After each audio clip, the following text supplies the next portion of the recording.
तुम्ही जर तुमच्या आई बाबांना खरंच प्रेम करता आणि ते दीर्घकाळ निरोगी राहावेत असं तुम्हाला वाटत असेल तर हा व्हिडिओ शेवटपर्यंत नक्की बघा. बघा, आपण आपल्या पालकांसाठी खूप काही करू इच्छितो, पण तुम्हाला माहितीये का, त्यांच्या आरोग्याकडे लक्ष देणं हे त्यांच्यासाठी सर्वात मोठं गिफ्ट असणार आहे. तर जसं आपल्या पालकांचं वय होतं तसे तसे बरेच आजार किंवा बरीच लक्षणं त्यांच्या शरीरामध्ये दिसतात.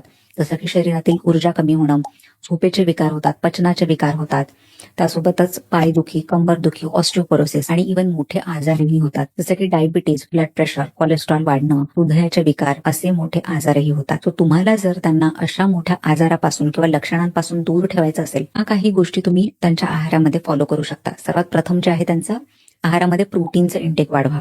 सो बघा, जसं जसं वय होतं तसे मसल्स किंवा जे स्नायू आहेत ते कमकुवत होतात. त्यासाठी त्यांनी प्रोटीन्स अधिक प्रमाणात घेतले पाहिजे. सो डाळी, पनीर, अंडी, नट, सीड्स अशा गोष्टी त्यांच्या आहारामध्ये समाविष्ट करा. त्यानंतर दुसरं आहे, त्यांच्या आहारामध्ये कॅल्शियमचं प्रमाण वाढलं पाहिजे. सो नियमितपणे दही किंवा दुधाचे पदार्थ, नाचणी, तीळ किंवा तिळाची चटणी, मोरिंगा अशा गोष्टी तुम्ही दिल्या पाहिजेत.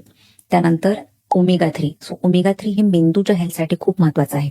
जसं जसं वय होतं तसं बरेच लोक काही गोष्टी विसरायला लागतात, म्हणूनच म्हातारपणासाठी ओमेगा 3 खूप महत्वाचं आहे. सो तुम्ही त्यांना फ्लॅक्स सीड्स, चिया सीड्स, अक्रोड या गोष्टी रेग्युलरली देऊ शकता. त्यानंतर पुढचं आहे काही सप्लिमेंट्स, जसं की व्हिटॅमिन B12 आणि व्हिटॅमिन D3, कारण या गोष्टी आहारातून मिळणं थोडंसं कठीण असतं आणि जसं जसं वय होतं तसे हे विटॅमिन्स त्यांच्या शरीरासाठी खूप महत्वाचे असतात.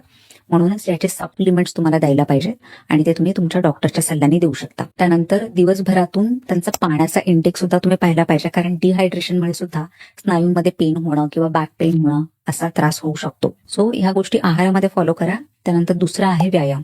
सो व्यायामासाठी काय करायचं, 10 ते 15 मिनिटं त्यांना सकाळी चालणं खूप गरजेचं आहे. यामुळे हाडं मजबूत राहतात आणि शरीरातील ऊर्जा आहे ती वाढते. त्यानंतर स्ट्रेचिंग एक्सरसाइजेस किंवा योगा हे ते नियमितपणे करू शकतात. यामुळे पाठदुखी, कंबरदुखी, गुडघेदुखी ही जी लक्षणं आहेत ती कमी होण्यासाठी मदत होते. त्यानंतर पुढचं आहे श्वसनाचे व्यायाम, जसं अनुलोम विलोम. यामुळे काय होतात, फुफ्फुस किंवा जे लंग्स आहेत ते मजबूत होतात, शरीरामध्ये ऑक्सिजन पुरवठा चांगला होतो आणि मन सुद्धा शांत राहतं. सो हा व्हिडिओ जो आहे तो सर्वांसोबत नक्की शेअर करा.